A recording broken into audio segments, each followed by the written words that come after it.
Step one, wake up early, gonna rise with the sun. Step two, get some good, some food in you. Step three, think real hard about what you wanna be. Step four. Hello, on est le 17 mai, c'est faux, complètement faux. Hello, on est le 24 octobre et bienvenue pour cette nouvelle vidéo. Je m'appelle Priscilla et ici on parle voyage, un peu lifestyle, lecture et surtout tout ce que j'ai envie de partager. Si on se retrouve aujourd'hui pour une vidéo où vous l'avez probablement vu dans le titre, c'est écrit Throwback May ou quelque chose comme ça, vous êtes en train de vous dire, mais Priscilla, pourquoi tu nous passes du contenu que tu as filmé en mai alors qu'on est en octobre? Eh bien tout simplement parce que je n'ai malheureusement pas beaucoup de vlogs à vous partager sur les derniers mois. J'ai fait des choses, mais en fait, soit parfois j'oubliais de filmer, soit c'était du contenu très privé où je voyais mes amis et où on allait au restaurant et de fil en aiguille, j'oubliais de filmer. Voilà, j'ai beaucoup de séquences où je commence à filmer le resto et après il n'y a plus rien. Ou j'ai même une séquence où je m'étais dit je vais filmer et après il y a juste les plats vides. Voilà. Donc j'ai pas énormément de contenu et je ne sais pas quand est-ce que je vais repartir en voyage. Je vous mens. Je sais très bien quand est-ce que je pars en voyage puisque je vais à Édimbourg le week-end prochain. Mais ce que je voulais dire, c'est que je ne sais pas quand est-ce que je repars en Corée du Sud, comme je l'avais annoncé probablement dans les vidéos du Japon. C'est un sujet qui est extrêmement compliqué à l'heure actuelle, au moment où je vous parle, puisque je ne sais pas quand est-ce que je pourrai y retourner. J'avais prévu des dates, mais les choses font que je ne pourrai peut-être pas y aller à ces dates-là et ça me contrarie profondément, mais c'est un autre sujet.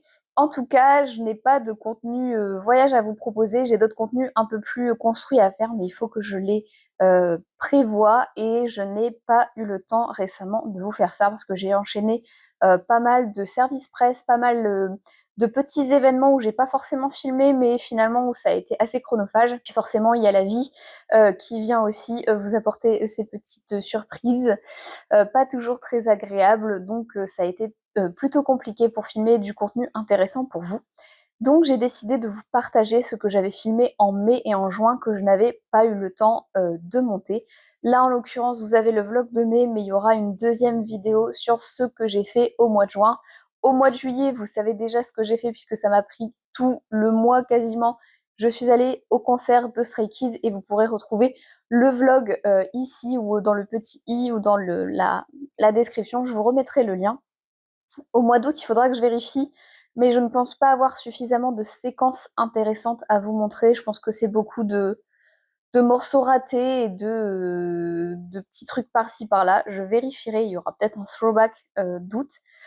Mais en tout cas, voilà, j'ai décidé de vous montrer ce contenu parce que sinon, bah, ça reste sur mon ordinateur et c'est moins facile à regarder qu'à regarder un vlog.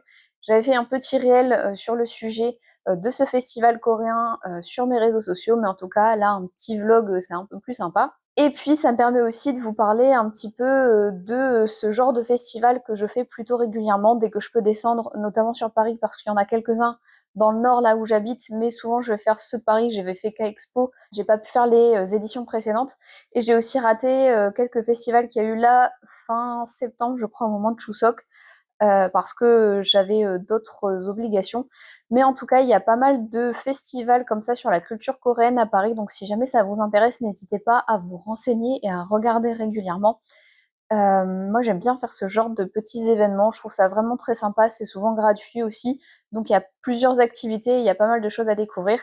Et comme vous le savez, si vous me suivez depuis un petit moment ou même si vous avez simplement regardé le vlog sur Séoul, la Corée du Sud est un pays qui m'intéresse énormément et forcément la culture coréenne est un sujet qui me passionne. Donc, ce genre de festival m'intéresse régulièrement. Donc voilà, c'est tout pour la petite explication de ces vidéos un peu beaucoup en retard, mais en tout cas j'espère que ce format vous plaira et que vous serez au rendez-vous pour le deuxième numéro du coup pour le mois de juin que je sortirai je pense assez rapidement si j'arrive à tout monter ce week-end. En tout cas, je vous dis à très bientôt et je vous laisse avec les images du K+ Festival. Ciao ciao. Et c'est parti, on est le 17 mai et je me rends au festival K+, mais avant ça je m'octroie un petit déjeuner tardif parce que je suis partie très très tôt et au final je suis arrivée en avance donc je me suis posée pour prendre un matcha. Le salon commençait et c'était vraiment sympa. Je suis contente parce qu'on a eu du beau temps et il y avait pas mal de stands. Il y avait un stand avec des hanbok, donc qui sont les costumes traditionnels coréens. La place est assez grande, donc c'était chouette. Et il y avait beaucoup d'ateliers, notamment sur les jeux traditionnels, les jeux qu'on retrouvait d'ailleurs dans Squid Game. C'est-à-dire qu'on part du début? C'est sympa ou pas sympa? Vous le branchez, hein? En principe, la règle, c'est... Il y avait beaucoup de bénévoles du coup qui nous expliquaient les règles du jeu et je pense aussi que vous avez vu certains jeux dans d'autres dramas, notamment celui avec le lancer de flèches. Et pour les autres jeux, ceux qui auront regardé la série Squid Game en reconnaîtront un certain nombre. Je ne vais pas vous mentir, à part les flèches, peut-être celui avec les dés un petit peu spéciaux, et le jeu que vous avez vu en tout premier, ils étaient quand même très compliqués, notamment les jeux d'adresse et de force, c'est vraiment pas facile du tout, mais si jamais vous avez l'occasion de tester, ça peut être très rigolo.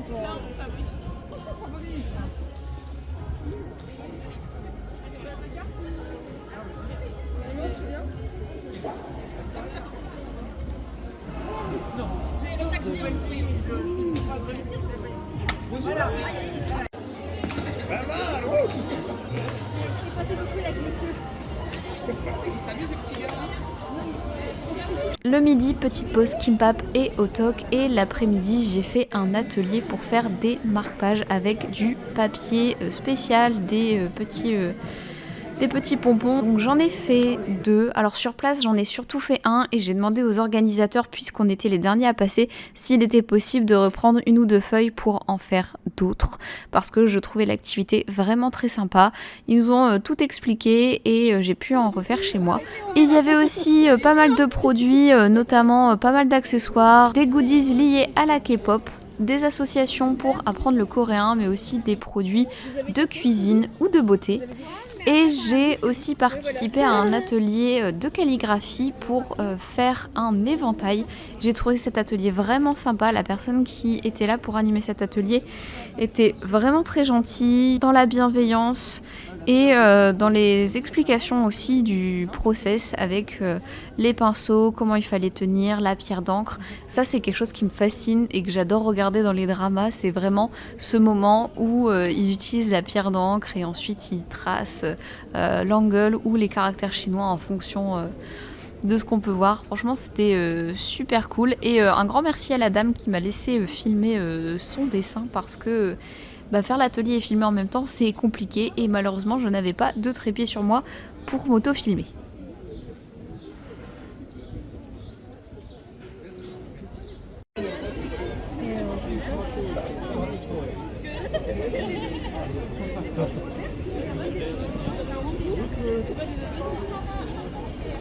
Ça c'est l'éventail que j'ai réalisé et comme c'est une professionnelle de la calligraphie, elle a fait quelques retouches et elle m'a expliqué ce qu'elle voulait faire.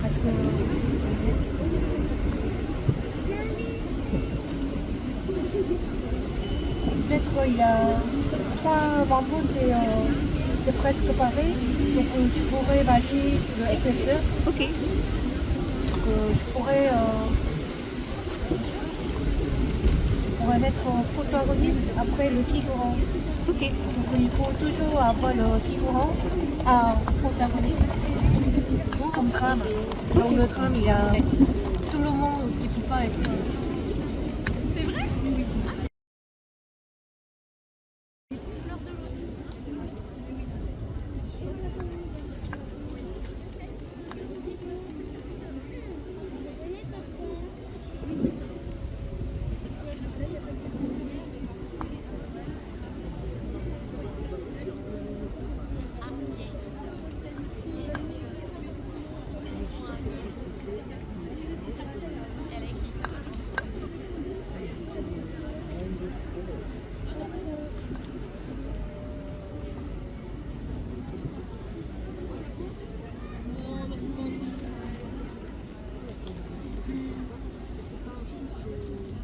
Ensuite, j'ai pu assister à des danses de K-pop, c'était plutôt sympa, c'est quelque chose que personnellement je ne fais pas et que je regarde plutôt de loin parce qu'en fait je n'apprends pas les chorés de K-pop, à part quelques mouvements qui reviennent très régulièrement, j'avoue.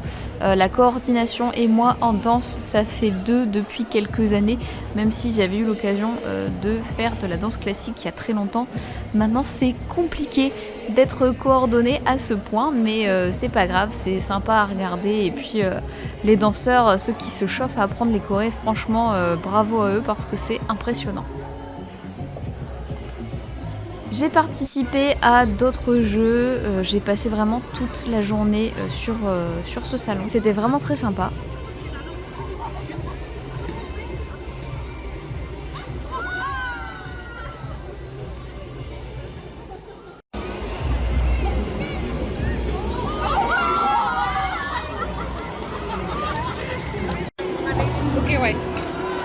Et ensuite, je suis partie pour assister au cours de coréen. Vous connaissez peut-être ce monsieur, il s'agit de Taeyong ou Dédé coréen sur les réseaux. Il est vraiment très sympa et j'ai pu assister à son cours. Si jamais vous ne le connaissez pas, je vous invite à le suivre sur les réseaux.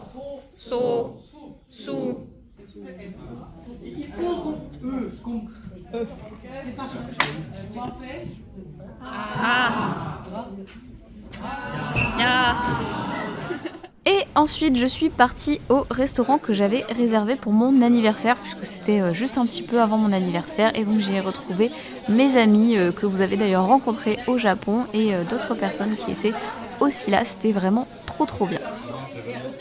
On reprend déjà le train et je vous laisse aussi avec quelques images du goûter Vampiria qui était très sympa. J'ai pas trop filmé donc il n'y a pas grand chose.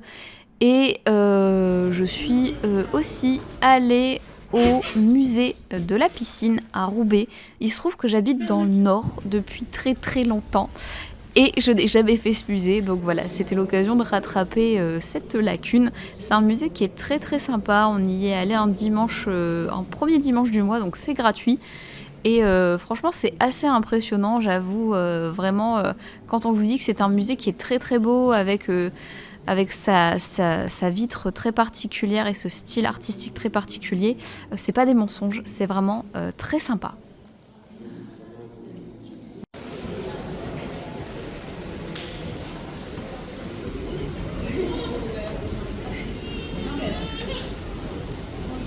J'ai aussi pris un petit peu de temps pour moi et je n'ai pas beaucoup de séquences à vous montrer. Sur le fait.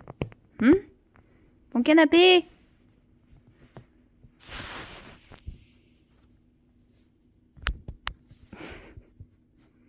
Ah, t'es coincé.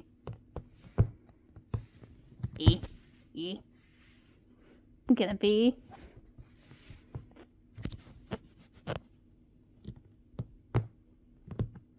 Arrête ça.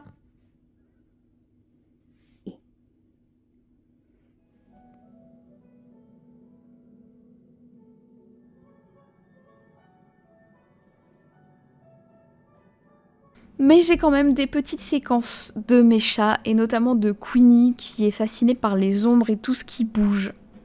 C'est d'ailleurs elle qui regarde la télé, et je pense d'ailleurs qu'il y aura une petite séquence juste derrière celle-ci où elle est en train de regarder je ne sais quel documentaire sur Arte, parce que c'est généralement la chaîne que je lui mets.